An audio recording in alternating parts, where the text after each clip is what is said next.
We've all grown up with the exact same story about how to build a business. You start in a garage, you invent a completely original product, and you build a world-changing company from absolute scratch. That story leaves out the math.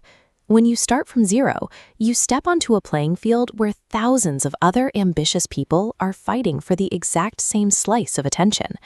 But if you look at how ordinary people actually reach financial independence, a very different pattern emerges. They aren't inventing anything. They are quietly buying unglamorous, already functioning businesses. You have to decide where to spend your energy. You can spend years of your life desperately trying to prove that a new idea works, or you can step into an idea that is already paying out cash on day one.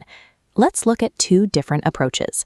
Daniel spends 2 years and his entire life savings trying to launch a unique app. He's constantly tweaking code, chasing users, and trying to stand out in a saturated market. Then there's Alex. Alex takes out a loan and buys a 15-year-old local laundromat. He doesn't change the machines. He doesn't invent a new way to wash clothes. He just collects the revenue the business was already generating. This is the core principle of Walker Deibel's buy then build method. Acquiring an existing operation lets you skip the riskiest phase of entrepreneurship, the startup phase, completely. This chart breaks down the starting baseline for both paths, comparing their immediate return and their financial risk. On the left, Daniel starts with an unproven idea, zero initial cash flow, and maximum financial risk. On the right, Alex starts with a proven, boring idea. His cash flow begins on day one, and his risk is strictly managed because the customer base already exists. Alex didn't succeed because he worked harder or had a higher IQ than Daniel. He won because he chose to play a game of acquisition instead of a game of invention. Let's look strictly at the numbers behind the traditional startup route. Starting from scratch offers unlimited theoretical upside. You get to be the visionary founder and you get to stroke your ego. But in exchange, you face a mathematically devastating failure rate. You fall into the timeline trap. Founders regularly go 2 to 3 years without taking a personal paycheck, burning through capital just trying to figure out if anyone actually wants what they built. We can map this risk using a quadrant chart. The horizontal axis measures effort and glamour, while the vertical axis measures probability of success. The typical tech startup sits in the bottom right, highly glamorous but highly unlikely to survive. The flashier the industry, the more people want to be in it. That density of competition mathematically dilutes your chances of ever making a profit. The acquisition route has its own barrier to entry. To buy an existing business, you have to bring upfront capital or secure an SBA loan.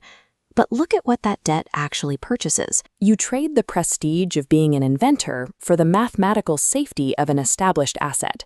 There's a financial mechanism underneath these specific businesses that drives wealth, called valuation multiples. The internal structure of your revenue dictates what the whole company is actually worth. If you sell a single popsicle on the street, you only earn money once. Tomorrow, you have to wake up and spend time, energy, and marketing dollars to convince a brand new customer to buy. This bar chart shows how buyers value manual hustle versus automated recurrence. Businesses relying on one-time sales typically sell for just 1 to 2 times their annual income. But businesses with recurring monthly contracts routinely sell for 3 to 5 times their income. The difference is the invisible structure. In a recurring model, the client pays, leaves, and comes back to pay again next month. You never have to spend energy reconvincing them. Prioritizing recurring revenue immediately raises the value of the operation, mathematically multiplying the net worth of the asset you own. There's a reason these highly profitable models are attached to unappealing work. Think about commercial window cleaning or renting portable restrooms for construction sites. The sheer physical discomfort, the fear of heights, or the blue-collar aesthetics act as a natural barrier to entry. Most highly educated entrepreneurs want to sit in climate-controlled offices and build software. They actively avoid dirty, uncomfortable industries. But as the owner, you don't need to put on a harness or scrub a tank. Your job is to manage the crews who do the work, secure the contracts, and keep the margin. The uglier the product, the thicker the moat around your business. That discomfort protects your profit margins from sophisticated competitors who refuse to enter the market. So you have to look at your own psychology and ask yourself what actually drives you. You might be an innovator. You have a deep need to disrupt an industry, create a personal legacy, and be recognized as a visionary founder. If that's you, buying an existing business will make you miserable. You will hate executing someone else's boring 15-year-old processes. You need to start from scratch and accept the massive statistical risk that comes with it. Or you might be an optimizer. You're willing to check your ego at the door, and your true goal is simply to own your time and reach financial independence. If you are an optimizer, you view a business strictly as a financial vehicle, not your personal identity. That makes you perfectly suited to use debt or savings to acquire an operation that is already working. Both of these paths will demand years of grueling work. The difference is that only one of them requires you to gamble your livelihood on inventing the wheel. Let's look at this decision tree as a final framework to choose your direction. If you are driven by innovation and legacy, you take the left path. You bootstrap and you take on high risk. If you want time freedom and you can access capital, you take the right path. You acquire cash flow and you buy then build.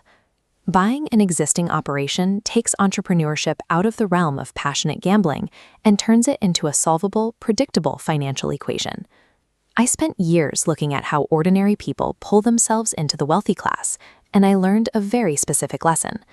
Almost nobody gets wealthy from the brilliant idea that everyone wanted to do. They build lasting wealth by buying the boring cash flow that nobody else wanted to manage.